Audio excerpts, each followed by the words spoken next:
Audio Jungle.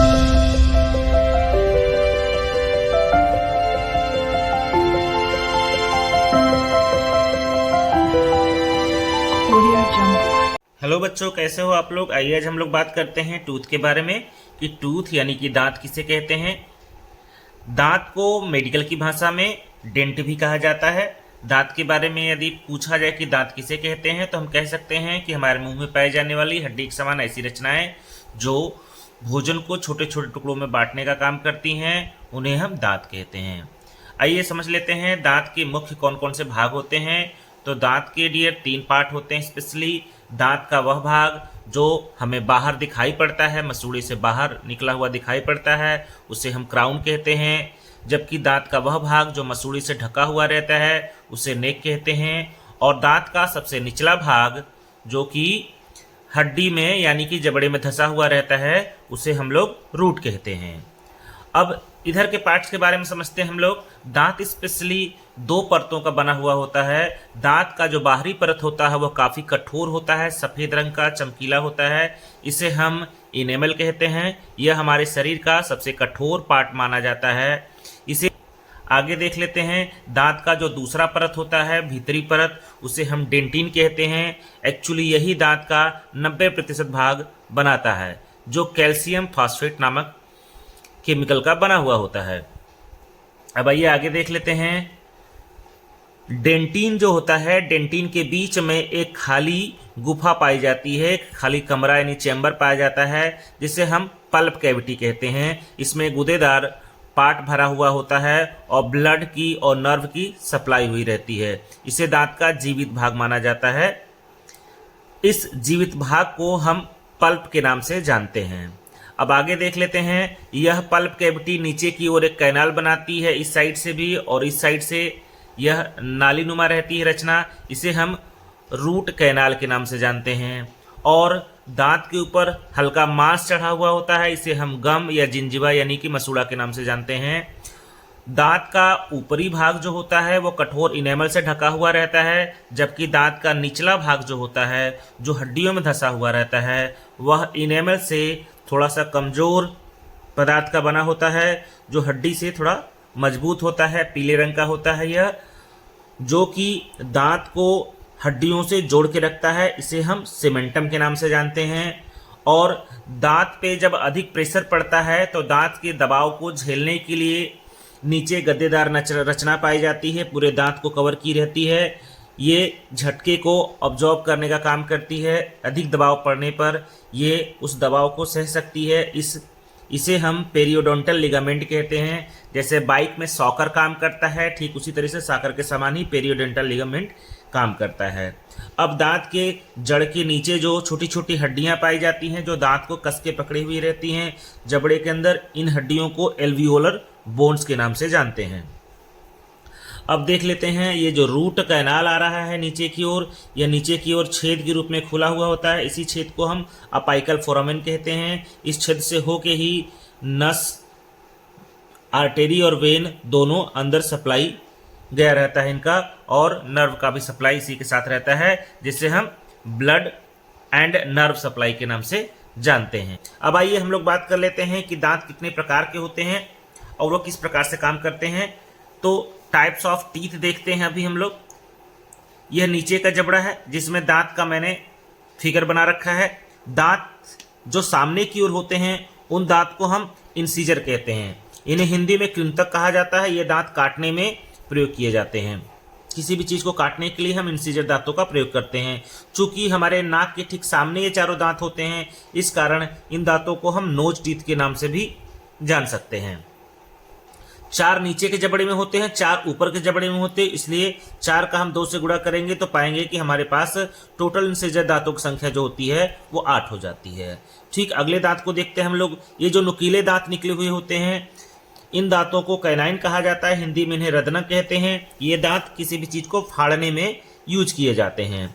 चूंकि ये हमारे आंखों के ठीक सामने होते हैं, इस कारण इन्हें आई टीथ के नाम से भी जाना जाता है। 2 दांत नीचे वाले जबड़े में और 2 ऊपर वालों में, तो 2 गुणा 2 हो जाते हैं 4। तो हम कह सकते हैं कि कैनाइन टीथ जो होते हैं वो टोटल उनकी संख्या जो होती है 4 होती है। इन दांतों को हम मांसाहारी जीवों में देख सकते हैं, जैसे शेर, कुत्ता में यह बड़े बड़े आकार के अलग से ही नजर आते हैं। अब देखते हैं प्रीमोलर के बारे में। तो जो कैनाइन होते हैं, दोनों कैनाइन के साइड में दो दो दांत लगे हुए होते हैं, इन्हें प्रीमोलर कहा जाता है। ये दांत चबाने में यूज किए जाते हैं। चूंकि गाल के अंदर ये दोनों दांत पाए जाते हैं, इस कारण इन्हें चिक टीथ के नाम से भी जाना जाता है। आगे देख लेते हैं चौथे प्रकार के दांत को। चौथा प्रकार है मोलर। मोलर को हिंदी में चमड़क कहा जाता है। ये तीन तीन के सेट में पीछे की ओर लगे होते हैं। तो टोटल नीचे वाले जबड़ों में 6 हैं, इनको 2 से अगर मल्टीप्लाई कर दिया जाए तो टोटल मिलेंगे 12। तो इस प्रकार से देखें तो हमारे पास टोटल 32 दांत हो जाते हैं। इन 32 दांतों में जो तीसरा मोलर होता है, अंतिम जो मोलर होता है, इसे फर्स्ट मोलर, सेकेंड मोलर और इसे थर्ड मोलर कहते हैं। तो इसका जो थर्ड मोलर होगा और इसका जो थर्ड मोलर होगा, ऊपर के जबड़ों का भी यही हाल होगा। जो लास्ट वाला होगा उसे थर्ड मोलर कहेंगे। यह चूंकि दांत 24 या 25 साल की उम्र में निकलते हैं, इस कारण इन दांतों को बुद्धि दांत या अक्ल दाढ़ के नाम से भी जाना जाता है। एक चीज याद रखिएगा कि प्री मोलर जो होते हैं वो बच्चों में नहीं आए हुए रहते हैं, वहीं थर्ड मोलर भी बच्चों में नहीं पाया जाता है। तो बच्चों, अभी अभी हमने जाना दांत के प्रकार के बारे में कि दांत 4 प्रकार के होते हैं, इंसीजर, कैनाइन, प्री मोलर और मोलर। लेकिन बेटा ये चारों प्रकार के जो दांत हमने पढ़े हैं वो कार्य के आधार पर हैं। हर दांत का अपना अपना अलग स्पेसिफिक वर्क है, इसके आधार पर ही ये 4 प्रकार के हैं। अब आइए हम जान लेते हैं दांत के और आधारों के बारे में। लेकिन आगे बढ़ने से पहले मैं एक चीज बताना चाहूंगा आपको कि यदि आपके सामने दांत रखा हो तो दांत को कैसे पहचानेंगे, इंसीजर, कैनाइन, प्री मोलर और मोलर में कैसे अंतर करेंगे। तो स्पेशली प्री मोलर और मोलर के बारे में अंतर मैं आपको बता दूं कि प्री मोलर दांत यदि होगा तो उसमें 2 जड़ें पाई जाएंगी, 2 रूट्स पाए जाएंगे। ये जो 2 रूट्स दिखाई पड़ रहे हैं इसका मतलब कि ये प्री मोलर है। यदि मोलर होता तो इसमें 3 रूट्स होती, एक साइड में भी एक और जड़ पाई गई होती। तो आपने देखा कि मोलर और प्री मोलर को बड़ा ही आसानी से पहचान सकते हैं हम। यदि 3 जड़ें दांतों में हो तो हम उसे मोलर कंसीडर करेंगे, यदि 2 जड़ हो तो हम उसे प्री मोलर समझेंगे। इसके अलावा दांतों पर पाए जाने वाले उभार के आधार पर भी मोलर और प्री मोलर को हम आसानी से पहचान सकते हैं। यदि दांत पे 3 उभार बने हुए हो, दांत का जो सरफेस होता है, ऊपर वाला हिस्सा जो होता है, उस पर यदि 3 उभार बने हुए हो तो मोलर समझेंगे। लेकिन अगर 2 उभार बने हुए हो तो हम उसे प्री मोलर कहेंगे। उन उभारों को कप्स कहा जाता है, CUPS, कप्स कहा जाता है। इसके आधार पर मोलर को हम ट्राई कप्सिड कहते हैं और जबकि प्री मोलर को बाई कप्सिड कहते हैं। अब आइए आगे हम लोग जान लेते हैं दांत के प्रकार के बारे में। कैनाइन और इंसीजर में सिर्फ एक एक जड़ें पाई जाती हैं बेटा। जीवन काल के आधार पर दांत 2 प्रकार के होते हैं, टेम्परेरी दांत और परमानेंट दांत। टेम्परेरी दांत मतलब ऐसे दांत जो आने के बाद पुनः गिर जाते हैं, ये दूध के दांत कहलाते हैं। इन्हें लैक्टियल टीथ भी कहा जाता है। इनकी संख्या 20 होती है। जबकि परमानेंट दांत वो होते हैं जो आने के बाद दोबारा नहीं गिरते, इनकी संख्या हमारे मुंह में 12 होती है। तो अभी जान लेते हैं हम लोग कि दूध के दांत में कौन कौन से दांत शामिल नहीं होते, यानी बच्चों में कौन कौन से दांत नहीं निकलते। तो हम जानते हैं कि बुद्धि दांत तो चूंकि 25 साल के आसपास आता है, तो बच्चों में मोलर दांत तो पाया नहीं जाएगा। और हमने पहले ही आपको पढ़ा रखा है कि प्री मोलर दांत बच्चों में नहीं पाए जाते, यानी कि थर्ड मोलर जो होगा वो और दोनों प्री मोलर, ये दोनों बच्चों में नहीं पाए जाएंगे। बाकी के सारे दांत जो हैं दूध के दांत में शामिल होंगे। अब आगे बढ़ते हैं हम लोग, आकृति के आधार पर देख लेते हैं दांत। आकृति के आधार पर डियर 2 प्रकार के दांतों का सेट होता है। यदि जबड़े में सिर्फ एक ही प्रकार का दांत लगा हुआ हो, मतलब ये जो कैनाइन है, नुकीला दांत है, अगर सभी कैनाइन के रूप में ही हो या सभी इंसीजर के रूप में हो, तब इस दांत के सेट को हम लोग कह सकते हैं होमोडोंट, यानी कि समदंती। ऐसे दांत हमें मछली या मेढक के जबड़े में देखने को मिलते हैं। वहीं हेट्रोडोंट के बारे में अगर बात करें तो यदि जबड़े में अलग अलग प्रकार के दांत लगे हुए हों तब उसे हेट्रोडोंट कहा जाता है। जैसा कि मनुष्य का जबड़ा, मनुष्य के जबड़े में 4 प्रकार के अलग अलग प्रकार के दांत हैं, इस वजह से इसे हम हेट्रोडोंट कह सकते हैं, यानी हमारा दांत जो होता है वो हेट्रोडोंट टाइप का होता है।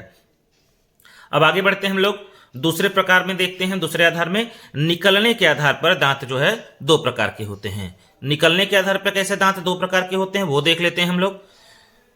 यदि दांत सिर्फ एक बार आए और टूटने के बाद दोबारा ना आए तब उसे हम एक दंती कहते हैं, यानी मोनोफाइडोंट। जैसा कि नाम से प्रतीत हो रहा है, मोनो मतलब एक। और एक बार दांत किन जीवों में आते हैं? प्लेटिपस नाम का पक्षी होता है उसमें, और वेल नाम की जो मछली होती है, एक्चुअली वो स्तनधारी जीव है, उसमें जो दांत आते हैं सिर्फ एक बार जीवन में आते हैं। अगर वो टूट जाएं तो दोबारा नहीं निकलते। यानी मोनोफाइडोंट वो दांत होते हैं जो जीवन में सिर्फ एक बार आए। डाइफाइडोंट, जैसा कि नाम से प्रतीत होता है, डाई लगा है, यानी जीवन काल में यदि दांत दो बार आए तब उन दांतों को डाइफाइडोंट कहते हैं। मनुष्य में भी डाइफाइडोंट पाए जाते हैं, लेकिन ध्यान रखिएगा वो दूध के दांत होते हैं जो डाइफाइडोंट होते हैं।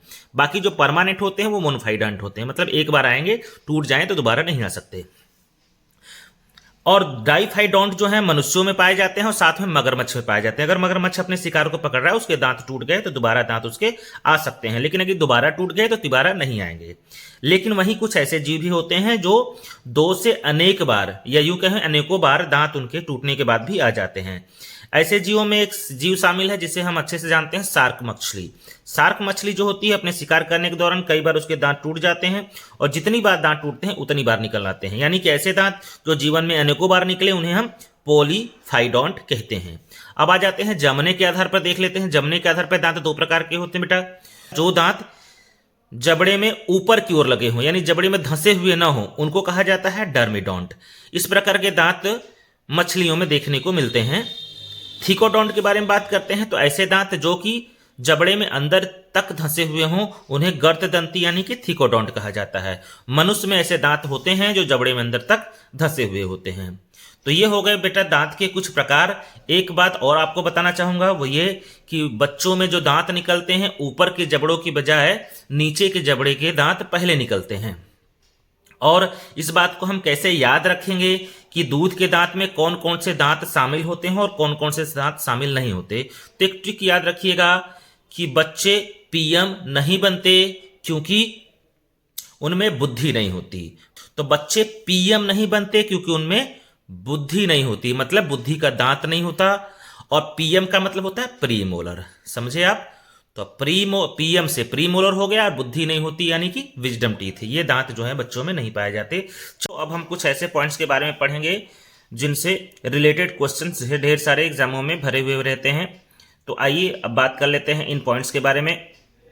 सबसे पहले ये क्वेश्चन कॉमन है जो एग्जाम में अक्सर पूछा जाता है कि शरीर का सबसे स्ट्रॉन्ग पार्ट कौन सा होता है, सबसे मजबूत पार्ट कौन सा होता है। तो हम बेशक इसका उत्तर दे सकते हैं इनेमल के रूप में कि शरीर का सबसे स्ट्रॉन्ग पार्ट जो है इनेमल होता है, हार्ड पार्ट इनेमल होता है। लेकिन अगर पूछा जाए कि सबसे मजबूत हड्डी कौन सी होती है, तो बेटा उसका जवाब हम देंगे जबड़े की हड्डी, क्योंकि दांतों को हड्डियों में नहीं गिना जाता। दांत अलग टाइप के टिश्यू के बने हुए होते हैं। अब बात करते हैं कि दांत की स्टडी को क्या कहते हैं। तो दांत की स्टडी को डेंटोलॉजी कहा जाता है। क्यों डेंटोलॉजी कहते हैं? क्योंकि पहले ही मैं बता रखा हूं आपको कि डेंट का मतलब होता है टूथ। तो डेंट मतलब टूथ होता है और लॉजी मतलब होता है स्टडी। तो डेंटोलॉजी यानी दांत की स्टडी को क्या कहेंगे? टूथ कहेंगे। जबकि वहीं दांत के डॉक्टर को डेंटिस्ट कहा जाता है। दांत को सबसे अधिक क्षति यदि किसी से पहुंचती है किसी केमिकल से, तो वो होता है फ्लोरीन। ये 9 नंबर पे आता है पीरियोडिक टेबल में, आप देख सकते हैं इसे। फ्लोरीन की वजह से दांत झरने लगता है, गलने लगता है, उसका इनेमल घिस जाता है, जिसकी वजह से और दांतों में कीड़े लगने लगते हैं। यदि ऊपर से दांत घिस जाए तो ये कीड़े लगेंगे, फिर पानी जब हम लोग पिएंगे तो उसे सनसनाहट और झंझनाहट सी हमें महसूस होगा। अब फ्लोरीन को छोड़ते हुए आगे बढ़ते हैं। पक्षियों में पूछा जाता है कि पक्षियों का जो चोंच होता है वो किसका रूपांतरण है। तो बेटा पक्षियों का जो चोंच हो वो दांत का ही रूपांतरण होता है, यानी पक्षियों के चोंच में दांत नहीं पाए जाते क्योंकि चोंच ही उसका दांत होता है। अब हाथी का जो दांत होता है उसे हम गजदंत या फिर टस्क कहते हैं। और अक्सर करके लोग कंफ्यूजन में रहते हैं, उनको लगता है कि जो कैनाइन होता है, नुकीला जो दांत होता है, वही दांत हाथी का होता है। ऐसा नहीं है। मैं पहली वीडियो में आपको बता चुका हूं कि कैनाइन दांत जो होता है शिकारी जो जीव होते हैं उनमें बड़ा होता है। जो शिकारी जीव होते हैं, जो मांसाहारी जीव हैं जैसे शेर वगैरह, उनमें कैनाइन बढ़ा हुआ होगा। हाथी तो शाकाहारी होती है, वो घास पात खाती है, इस वजह से वो कैनाइन उसमें बढ़ ही नहीं सकता। उसका जो बढ़ा हुआ भाग होता है वो इंसीजर होता है। अब इंसीजर में भी पूछा जाए कि कौन सा इंसीजर, बीच वाला सेंट्रल इंसीजर या साइड टू साइड, तो हम कह सकते हैं कि साइड टू साइड जो इंसीजर होता है, साइड वाला इधर वाला और इधर वाला बढ़ा हुआ पाया जाता है। जबकि दोनों बीच का जो होता है ये इसकी सहायता से हाथी अपना भोजन करती है। अब विष दंत के बारे में बात करते हैं। फैंग्स यानी सांप के दांत को, जो जहरीला दांत होता है उसे हम फैंग्स कहते हैं, विष दंत कहा जाता है। इसी में जहर भरा होता है जिसे काटने की वजह से लोगों की मृत्यु हो जाती है। अब हम बात करते हैं डेंटल फार्मूला के बारे में। डेंटल फार्मूला जो होता है, काफी क्वेश्चन पूछे जाते हैं इससे, कि एक एडल्ट व्यक्ति का, जो 25 साल 50 साल का व्यक्ति है, उसका दंत सूत्र क्या होगा और 10 साल 12 साल के बच्चे का दंत सूत्र क्या होगा। तो दंत सूत्र याद करने में लोगों को बड़ी प्रॉब्लम होती है। दंत सूत्र याद मत करिए बेटा, हम जैसा कह रहे हैं वैसा करिए। जो जबड़ा होता है, जबड़ा को आप अच्छे से समझते हैं, जबड़े को बीच से आप ऐसे रखिए और देखिए कितने कितने दांत कौन कौन से पाए जाते हैं। इंसीजर आप देखेंगे तो 2 दांत पाए गए, और उसके बाद कैनाइन 1 है, प्री मोलर 2 है, जबकि मोलर 3 है। इन्हीं संख्याओं को आप बटे के रूप में रख लीजिए, तो 2123 बटा 2123 ये पुरुष के दांत हो जाते हैं। जबकि बच्चों के बारे में अगर बात किया जाए, एक वयस्क व्यक्ति का सूत्र ये हो जाता है। जबकि बच्चों के बारे में बात किया जाए तो हम सभी जानते हैं कि प्रीमोलर बच्चों में होते नहीं है, तो प्रीमोलर की जगह हम 0 रख देंगे और मोलर की जगह हम 3 दांत की बजाय हम 2 दांत ही रखेंगे, क्योंकि विजडम टीथ बच्चों में नहीं पाया जाता। अब एक खास चीज हम पढ़ेंगे कि इनेमल जो होता है वो कौन सी कोशिकाओं से बनता है। तो अब बच्चों, हम सभी जानते हैं कि जब हम भ्रूण अवस्था में होते हैं, माँ के गर्भ में होते हैं, तो हम 3 प्रकार की परतों से हमारे पूरे शरीर का निर्माण होता है, जिन परतों को हम जर्म लेयर कहते हैं। एक्टोडर्म, मेजोडर्म और इंडोडर्म। तो इनेमल जो होता है वो एक्टोडर्म की खास कोशिका होती है, एमिलोब्लास्ट, उसी से बनता है। जबकि डेंटिन जो होता है, दांत का 90% जो भाग बनाता है, वह मेजोडर्म की खास कोशिका होती है, ओडोंटोब्लास्ट, उससे बनता है।